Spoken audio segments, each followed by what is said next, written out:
Hello everyone.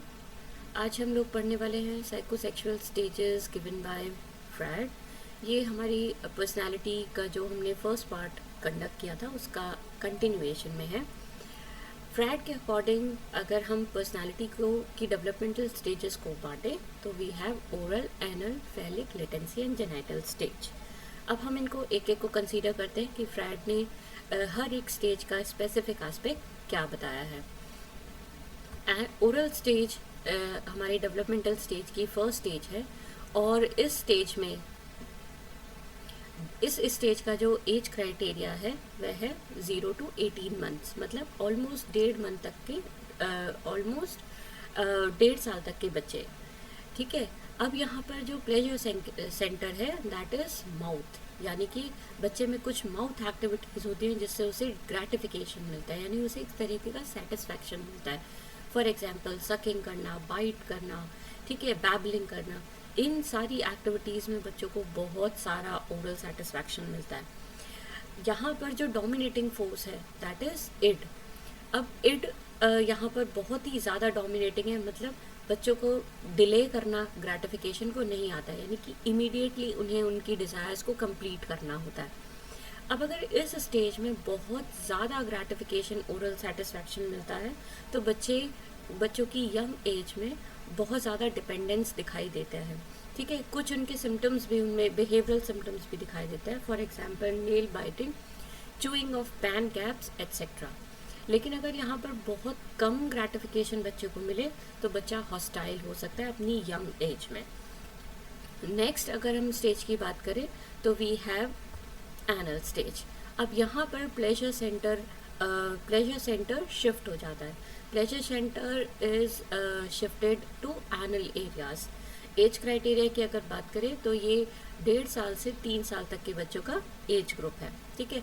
यहाँ पर बच्चों का ईगो डेवलप होने लगता है, प्लस पेरेंट के थ्रू उन्हें टॉयलेट ट्रेनिंग दी जाती है।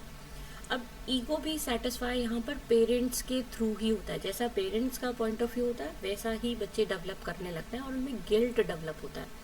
ठीक है। यहाँ पर भी कुछ सिम्टम्स जो हैं फिक्सेशन के दिखाई देते हैं।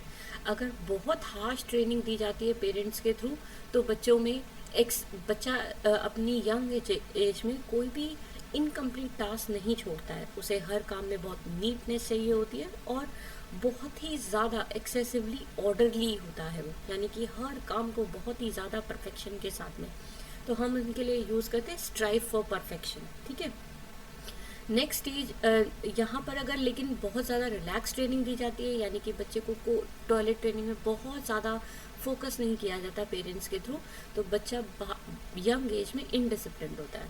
ठीक है। एंड वो कई बार इम्पल्सिव बिहेवियर भी शो करता है, क्योंकि यहाँ पर अब हम क्या कह रहे हैं, इट के साथ साथ में ego start to develop. Right. Next stage is the phallic stage. Freud के अकॉर्डिंग ये बहुत ही कंट्रोवर्शियल स्टेजेस हैं और फ्रैड ने ये जो स्टेज दी थी इसको उन्होंने 2 कॉम्प्लेक्सेस के साथ में अटैच किया। इसका एज क्राइटेरिया है 3 to 6 ईयर्स। ठीक है। अब यहाँ पर प्लेजर सेंटर शिफ्ट हो जाता है and it is shifted to genitals. ठीक है।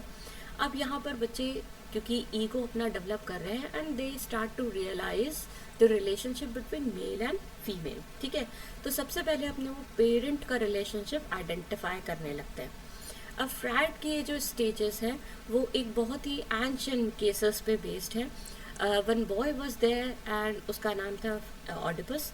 एंड ऑडिपस ने अपनी फादर को किल करके अपनी मदर के साथ में मैरी किया था। ठीक है।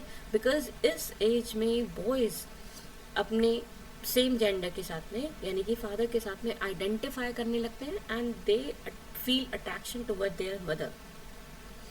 इस कॉम्प्लेक्स को हम कहते हैं ऑडिपस कॉम्प्लेक्स। एंड जो गर्ल चाइल्ड होती हैं they feel Electra complexes. Electra का जो नाम है वो भी इस एक रियल केस के थ्रू लिया गया और इसे फ्रैड ने फ्रैड के according one girl was there, her name was Electra, और उसने अपने ब्रदर को इंड्यूस किया कि वो अपनी मदर को किल कर दे और उसने फिर अपने फादर के साथ में मैरी की थी। So this complex is Electra complexes.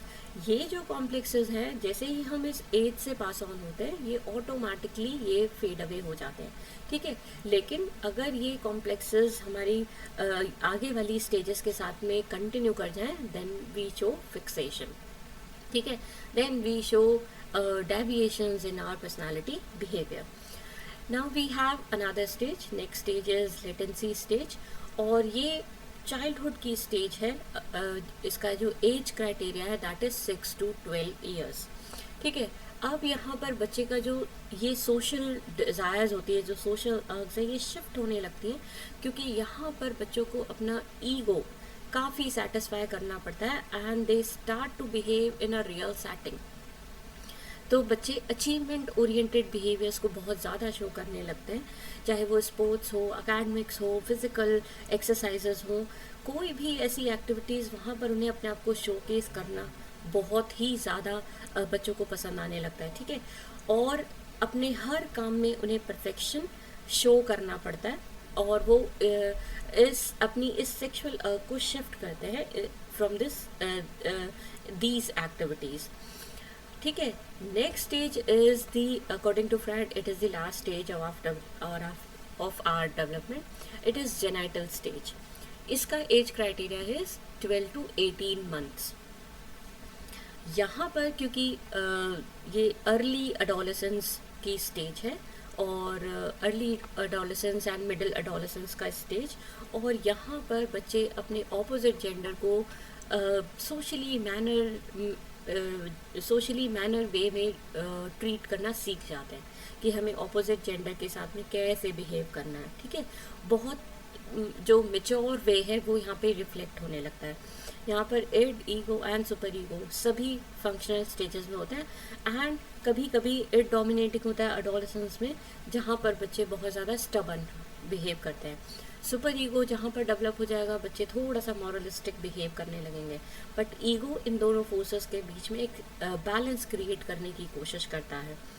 तो ये फ्रायड के अकॉर्डिंग हमारी साइकोसेक्सुअल स्टेजेस है, और ऑडिपस और इलेक्ट्रा कॉम्प्लेक्सेस के लिए इन्हें काफ़ी ज़्यादा क्रिटिसिज्म भी देखना पड़ा।